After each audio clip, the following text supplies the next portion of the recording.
All right, so we will continue on in our example from this article called Gibbs Sampling for the Uninitiated, and we will take a look at the idea of using the Gibbs sampler to classify documents. Okay, and we said, kind of our document creation model we left off on Friday says, there's some proportion that defines, that's the probability of generating a document from class 0 or class 1, okay? And that proportion is pi. And then depending on, how that coin flips, whether your Bernoulli trial says you're going to create a positive document or a negative document, we'll then create or we'll use a different theta vector, okay? The theta vector is going to be, a kind of a lexicon of probabilities where words that are positive are going to have higher probabilities and words that are negative will have lower probabilities, and then just the opposite if theta is 1 and you're going to develop a negative document or something like that, okay? And then once you have this vector theta, then that will determine the words that appear in the document, and that's just a multinomial model, okay? So so let me come over here, and so this can be represented using kind of the plate diagram for our bag of words document generation, okay? So this is pen is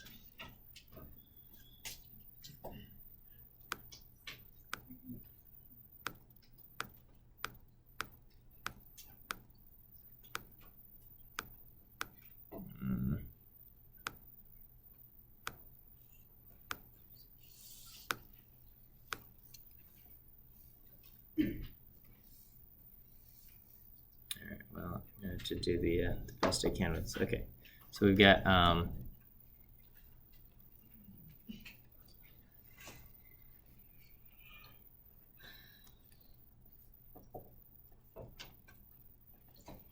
okay, and we're going to start with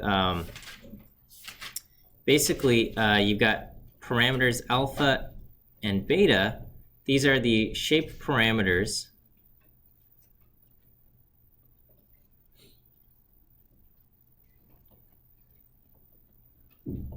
for the beta distribution that produces pi.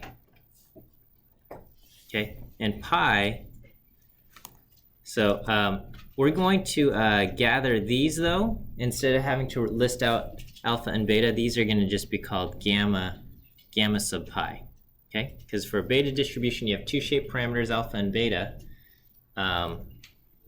and our the article calls it gamma pi 1 or gamma pi 1 and gamma pi 0.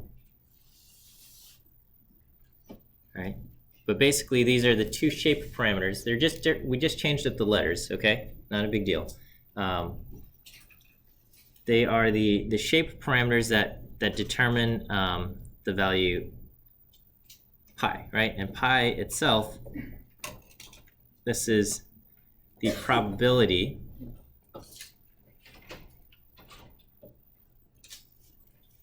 that a document belongs to class 0 or 1, okay? So, one of these. Okay, so anyway, the plate diagram says you've got gamma pi, which is basically alpha and beta, and this is going to determine pi, right? And this is, it's not represented, but this is via a beta distribution. So beta distribution will produce pi, okay? And then pi, for each document via a Bernoulli distribution, will determine the document label L sub j. So L sub j is the label of document J.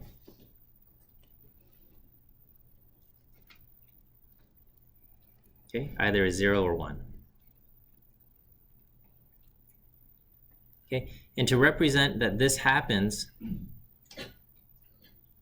for every document, we're going to put this on a plate and kind of put in the subscript n, and to say, this is for each of the n documents. Okay, so that means J goes from 1 to n.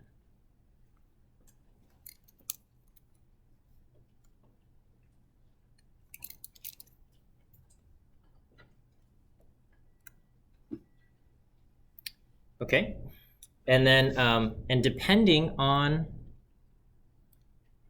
its label, then we are going to then generate words, okay, the individual words.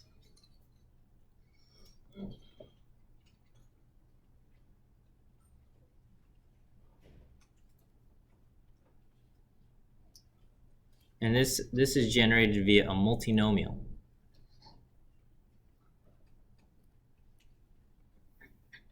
Okay, and so you have the document J has a total of R sub j words in it. Okay, and what is the what's the distribution of those words? That's going to be W sub jk. Okay, so W sub jk is the number of times word K appears in document J. I don't know where I should write this.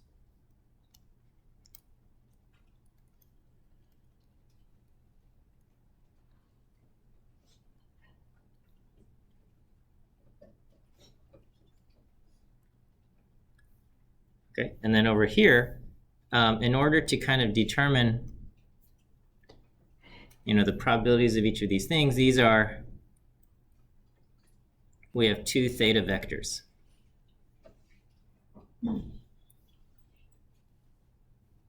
And the theta vectors are determined by gamma sub theta. Okay, this is via a Dirichlet.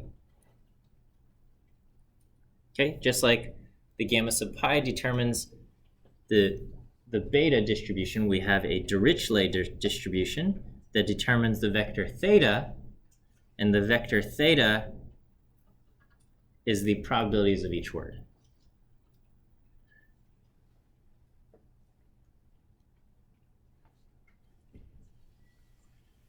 This might make more sense if I do a practical example with just a few words, okay?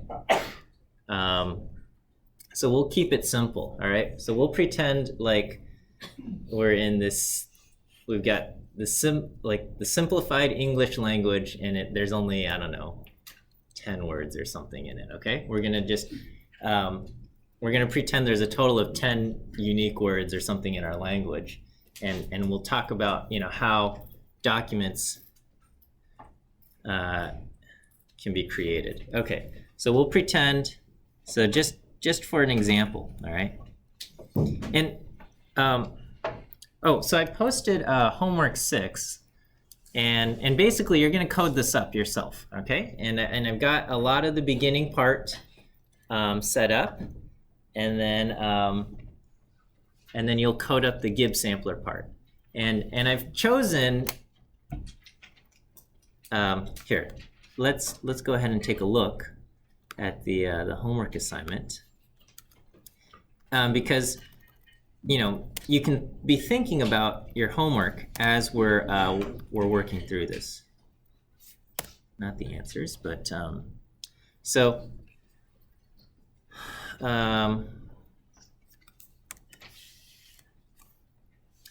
here, you know, our article is talking about positive and negative sentiment, right, and stuff like that. Okay, we're gonna just make our lives a lot easier, okay, and we're going to, I took 2 children's books, Green Eggs and Ham. All right, you guys should know these books. Well, I don't know, right? This is like, if you grew up in America, like this is definitely, this was part of your childhood. But if you did not grow up in the US, then you might not be familiar with these books, right? So you have Green Eggs and Ham, and you have Go Dog Go. And these are, I don't know, these are like classic stories, and there's like cartoons and stuff, right? Right, and the story goes, you know, I think the urban legend, and it might actually be true, is that somebody challenged Dr. Seuss, okay, Theo Geisel. If you go to UC San Diego, they've got the Geisel Library. That's Dr. Seuss, okay? They challenged him, can you write like a full book using only like 50 words or something like that? And he said, yeah, I can do it, right? And he does, and so there's just a lot of the same words over and over again, right? I am Sam, Sam I am, and then he goes, that Sam I am, that Sam I am, I do not like that Sam I am, and then, oh, that's the end of our story, okay. I guess we can't, Amazon won't let me read the whole book for you guys. Okay, and then he asks, do you like green eggs and ham? All right, and then he says, I do not like them, Sam I am, I do not like green eggs and ham. Okay, so anyway, maybe slightly illegally, I took the entire text of the book, okay? And there's just this nice rhythm.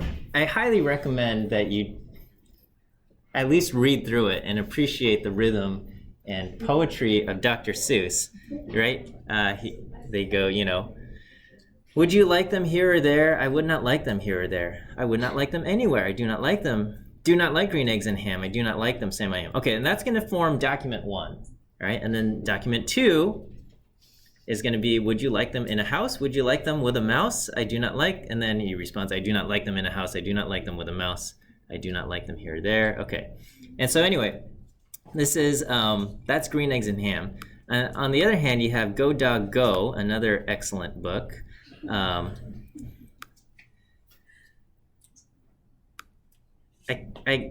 picked these books because I was like reading these to my daughter, like, way too often, and but anyway, I mean they're great, right? And especially if you like dogs. And okay, what? This is not the beginning of the book. Okay. Oh, that's the board book. That's you need the real one. Okay. All right, and then so Go Dog Go, again, simple words, and it starts off. All right. I just copied the text, and it starts off by saying dog, big dog, big dogs and little dogs, black and white dogs. And then there's like this pseudo love story that goes, hello, hello, do you like my hat? I do not like. I do not. Goodbye, goodbye. All right. And then and then it keeps going on, you know, one little dog. So anyway, these are the documents. Green Eggs and Ham have been chopped up into like I think 10 documents, and Go Dog Go I chopped up into 9 pieces, okay? And then the question is, can the computer figure out like 2 clusters of documents, okay? They're not labeled. Like, we can look at it and go, yeah, this is Green Eggs and Ham because I see the word eggs and ham, and this is about dogs because I see the word dogs. But can the computer, without any labels, sort these out? Okay, and that's the question, because this is just like a micro version of the bigger sentiment analysis or just document classification problem, right? So anyway, so you've got all of these things, and I'm using a few tools to kind of make our life easier, okay? So rather than having to go through all of these things, we can do some document cleanup, all right? So we're gonna lowercase everything, remove punctuation, remove the numbers, and then we're gonna remove the stop words in English, okay? Stop words are things that are super, like very common words in English that themselves don't convey a ton of meaning. Words like the and is and a, even words like again and words like, I don't know. But anyway, so here, here's an example. The original text says, I do not like them in a box, I do not like them with a fox, I do not like them in a house. And each of those, when you remove the stop words and everything, becomes like box, like fox, like house, like mouse, okay? So, so the I do not and them in a all get removed, okay?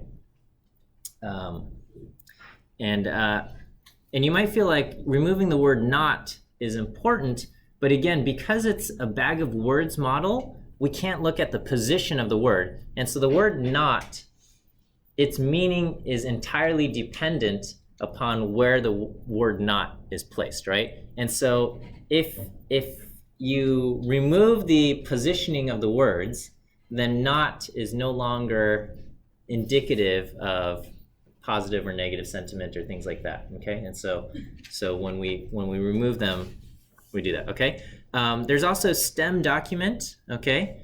And so for example, house gets moved down to HOUS, and that's because words like house, houses, housing, I don't know what other house root words there are, they're all gonna get reduced down to house, okay? Same with anywhere, this is stemming the document, okay? The other one, hello again, hello, do you like my hat, gets turned into hello, hello, like hat, goodbye, goodbye, dog, car, go away, things like that, okay? So dogs and cars become dog and car, so it stems them, it switches them from plurals to singulars and stems them down, okay? And that way we can combine the word counts for dog and dogs, and I don't know what other, I guess just those two, and things like that, okay? And then, and this will produce a document matrix with the terms. So it'll say, document 1 had the word egg 3 times and the word green 3 times and like 9 times and Sam 8 times. And then document 11 had the word dog 11 times, the word green once, the word like once, and the word tree 3 times, and things like that, okay? So it'll create these document term matrices. And so, we have a total of 19 documents and 59 words. Okay, so anyway, this is what you're gonna work with, and you'll work with these term documents. So I think I've done a lot of the initial part of just getting the data into a form that you can mess with. Okay, but let me go back to our model and just kind of illustrate kind of what this might look like. All right, so all right, I guess we can just say we'll say there's 10 words in the language, all right? We'll pretend 10 words in the language that are of interest to us, all right? And we'll say they will be green, egg, ham, I don't know, Sam, like, dog, go, house, car, boat. All right. So these will be our, we'll say these are our 10 words here, okay, in our vocabulary. So our vocabulary has V equals 10. So the vocabulary has 10 words.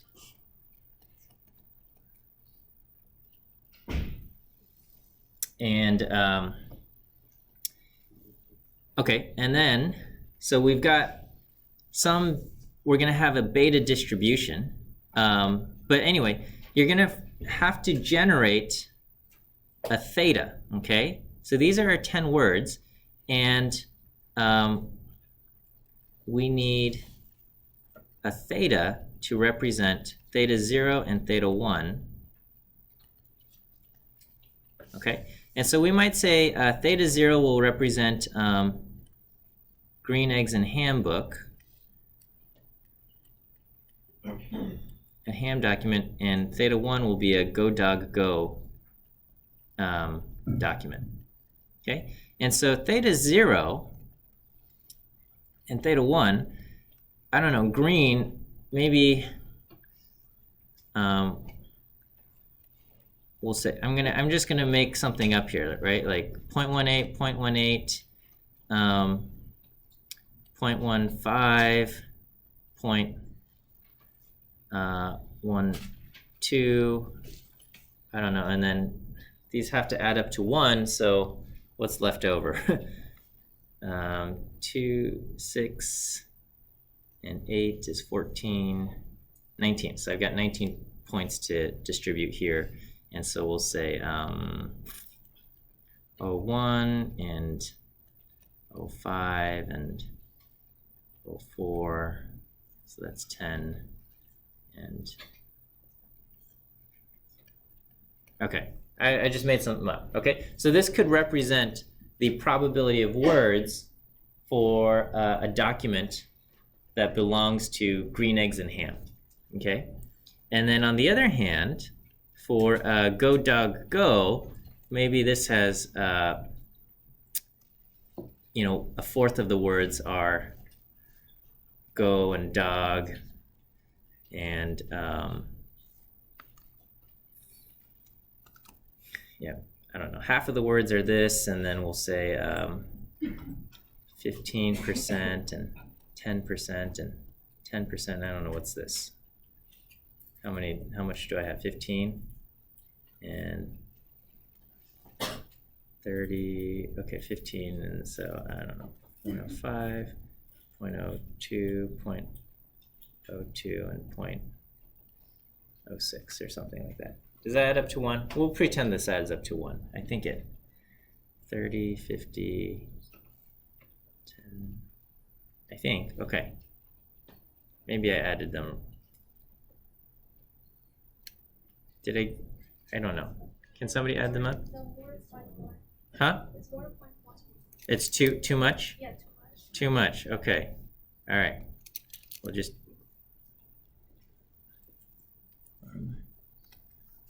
All right. Is that better? Okay. No. Still too much.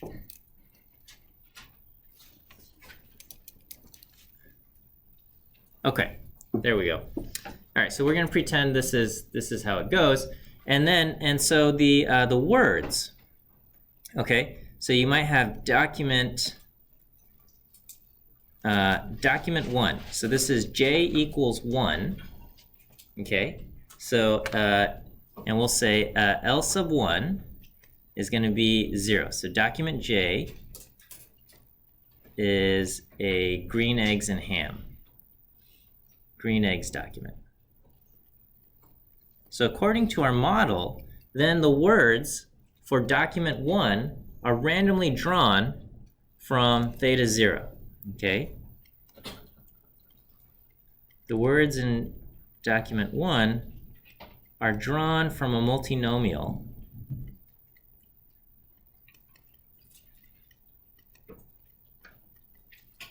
with theta 0, okay? And so we might say, and there's a, I don't know, we'll say document 1 has 40 words in it, And so, you can ask R to do this, but, it's basically just, you can imagine, so a multinomial distribution is, imagine a die, like a dice, okay?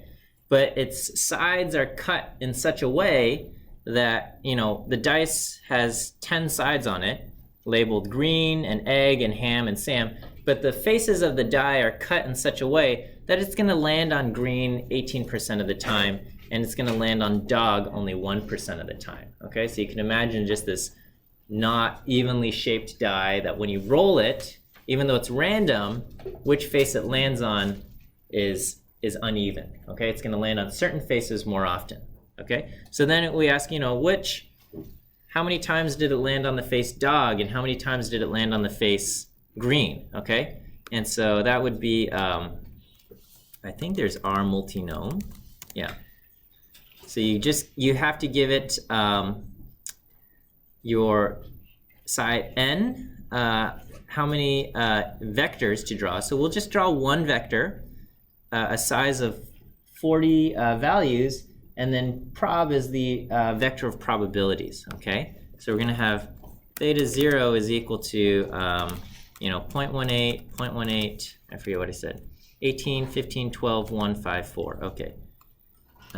18, 15, 12, 1, 5, 4, and 2, 7.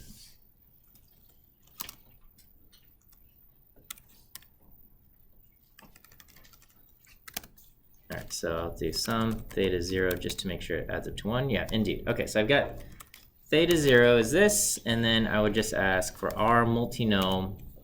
I only want one vector for one document, and we're going to give it the vector theta 0, okay? And it says we got the word green 12 times, the word egg 7 times, and the word ham 11 times, and things like that, right? So let me just kind of...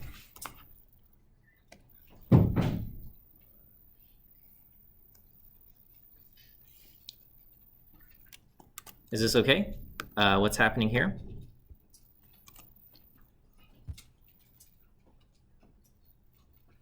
Okay, so it's just kind of like in R, you could ask R binom, and you can ask for 1 out of 40, and if the probability is 0.2, then it says you got 11 successes and 29 failures, or something like that. Okay, and so what we have is the conjugate prior of the binomial is the beta distribution, right? So if I ask for R beta, and I ask for one value from R beta with parameters 5, 5, it's going to give me a random value between 0 and 1. Okay.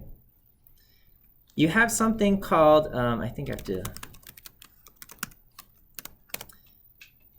You have something called the Dirichlet distribution, which is the conjugate prior for the multinomial probability, right? So the beta distribution will produce a value for the probability p, okay, which we can use to develop this. Here we have a vector theta representing probabilities, and so the Dirichlet distribution will produce a vector theta. Will produce a vector of a bunch of values that add up to 1, which is what we use for the multinomial. So the beta produces one value between 0 and 1. Okay. The Dirichlet distribution produces a vector of values that add up to 1, representing probabilities of different categories. Okay. So here I just kind of arbitrarily made this up. But, ideally, we're going to get to a point where we're going to draw this, right? So where did theta come from?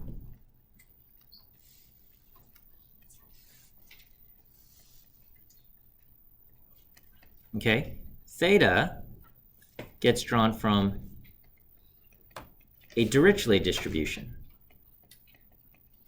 Okay, and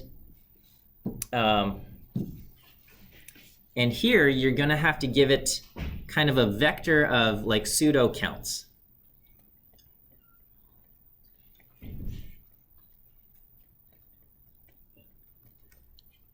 So so kind of the analog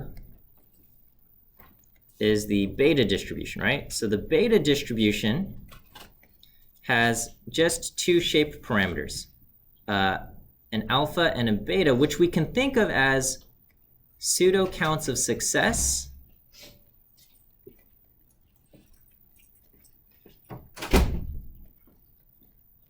and a pseudo count of failures.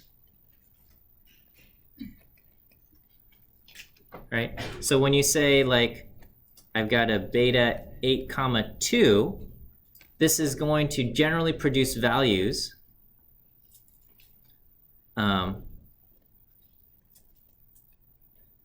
will produce a value of p, you know, close to 0.8, right? Because it's going to, between 0 and 1, the beta distribution 8, 2 looks like this, okay? So it's going to draw values something like this. The Dirichlet distribution, I can't really draw this because it's, you know, high dimensional, but you can just give it like a vector of pseudo counts. So I can say R Dirichlet, and I just want 1, and my vector, I might do like 20, 20, 20, 20, 20, and 3, 3, 3. Okay, and so here, this is a vector.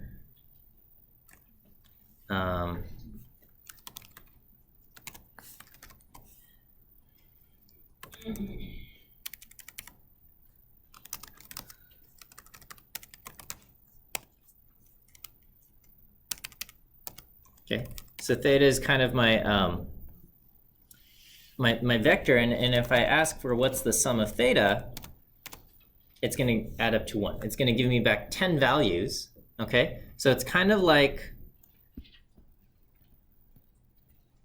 it's like these things, okay? These things could be considered to be draws from the Dirichlet distribution, but they are, but the Dirichlet distribution is defined by kind of a vector of, in this case, 10 pseudo counts. And if you give it 10 pseudo counts, it will give you a vector of length 10 that will add up to 1, representing kind of the probabilities of each of those categories.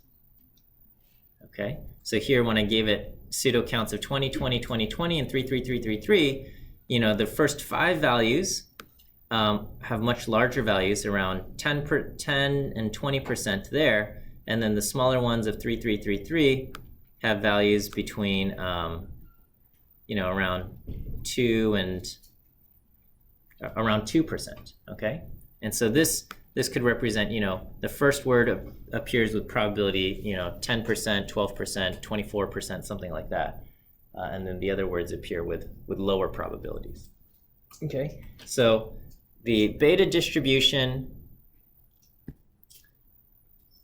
is for where there's only a success or a failure. Okay, you give it kind of a pseudo counts of the number of successes and the number of failures, right? And then R beta will produce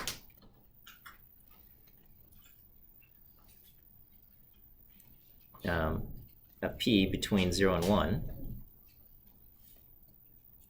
close to 0.8.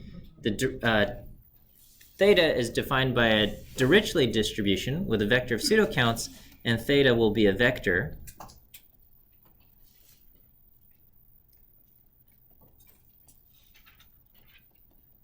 of probabilities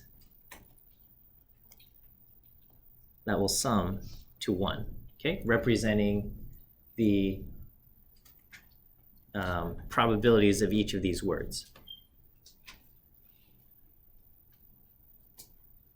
Is this okay? If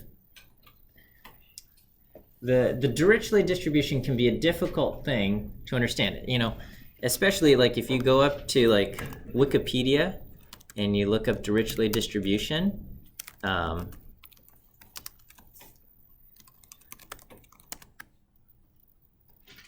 it looks a lot scarier, okay? Yeah,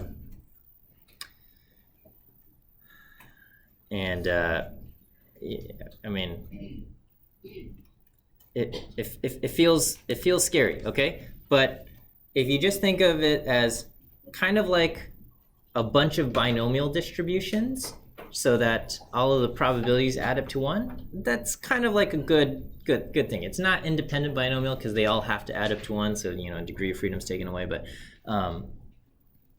you can think of it as that. Okay, so we treat the words in our document as a random draw from the multinomial defined by the vector theta, and then we treat the vector theta as being drawn from the Dirichlet distribution. Okay, and so to do this via Gibbs sampling, we have a bunch of mystery parameters to sample, right? And the Gibbs sampler says we are going to do 1, and we do our conditional distribution based on kind of all of the other values held constant, right? So, so the way it's going to work is, we just start off with random class labels, right? So maybe we have, we'll say we've got 4 documents, okay? And then, here are 10 words. The first 5 words are kind of indicative of being in the, so we got, what's that? All right, so anyway, so we'll have document 1, 2, 3, and 4, okay?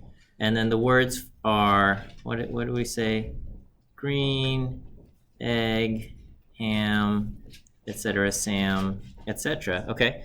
And so maybe this one has, the word green shows up 15 times, and egg shows up 15 times, and ham shows up 15 times, and this shows up 14 times, and etc., etc., etc., and these words show up only like 2 times or once, okay?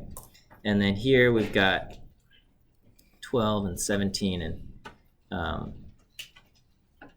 6 and 10 and I don't know, 3, 4, 2, and then as far as the other ones, this shows up 0 and 1 and 2 and 1 and maybe 12 and 8 and 7 and okay.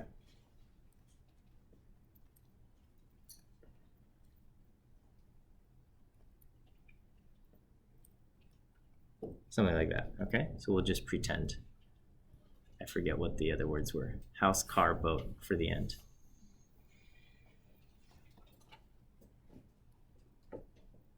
Okay, and we start off with just arbitrary labels, okay?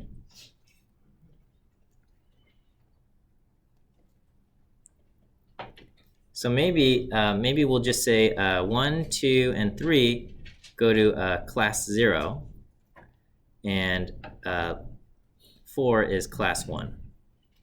Okay, this could just be some arbitrary labels.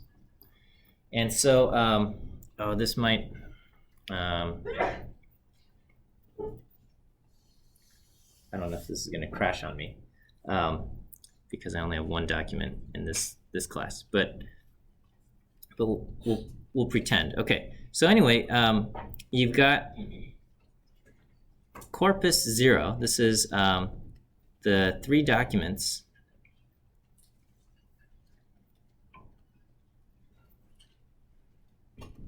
labeled class 0, and we would just kind of sum up the, the words in class 0, total up to 15 and 12 and 0. So we have 27, and 15, 17, and 1 is 33, and 15, 6, and 2 is 22, etc., etc., etc., okay? So it's just kind of the total times green and egg and ham appear, ... until, I don't know, 3 and 12 is 15. Okay, well, I'll just 10, 2, 4, 8, 14, okay. 14 and 10 for house and boat, or car and boat.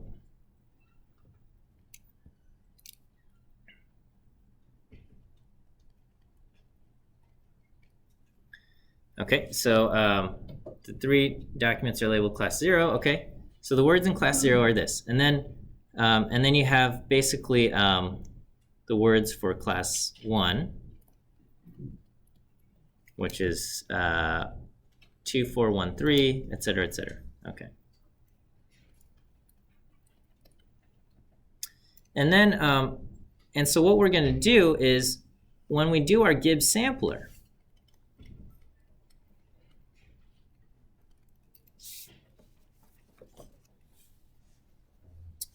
we're going to subtract out. Let's do. Let's say we're looking at document 1. Okay. Gibbs sampler, and then so we're going to do this for each document, but we're going to do this for document 1. Okay. We will subtract its counts out from its corpus. Okay, so we're going to have basically document 1 is currently in corpus 0, right? It's currently in corpus 0. And then so we're going to have basically corpus 0 without document 1. Okay? Corpus 0 without document 1 is just documents 2, 2, and 3. And so its counts for green and egg and ham would be 27 minus 15, 33 minus 50. So basically I got 12, 18, and 8. Okay.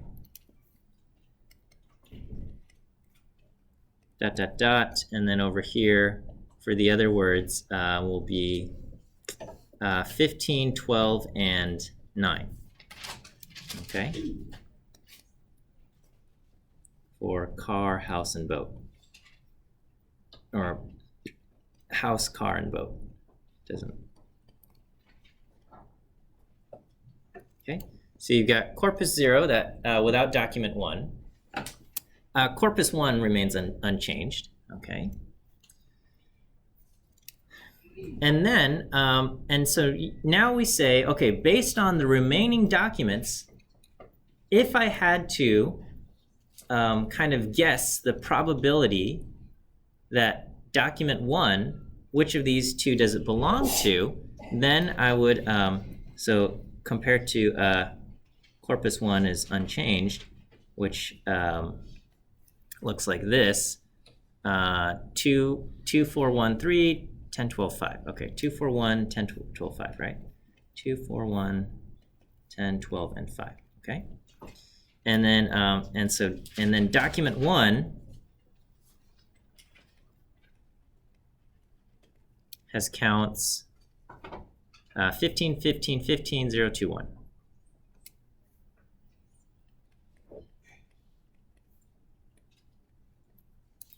I guess I should have just said there's only 6 words in our vocabulary. Okay, so we've got, so we have corpus 0 that doesn't include the current document, and we have corpus 1, which is unchanged because it wasn't included there. And we say, okay, so based on these counts, let's figure out the probability that document 1 comes from either corpus 0 or corpus 1. Okay, so document 1 has these counts. Let's find the probability that doc 1 belongs to class 0 or class 1. Okay, and so this is going to be done. This is done via a multinomial likelihood. Done via a multinomial likelihood. You know, with Bayes' rule. All right. So, sorry, I mean, I know I'm going over time here, but this is going to be basically, you know, what's the probability of being in class 0 given the words, and this is going to be equal to the multinomial likelihood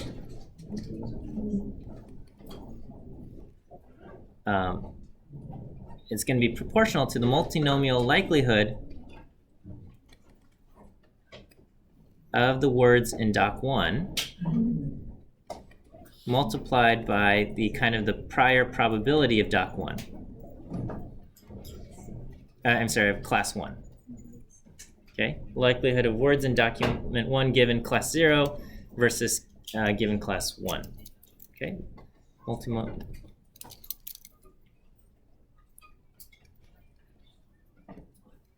and then you got, probability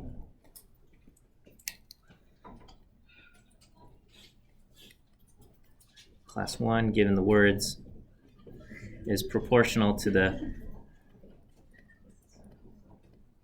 multinomial likelihood of words given class 1 times the prior probability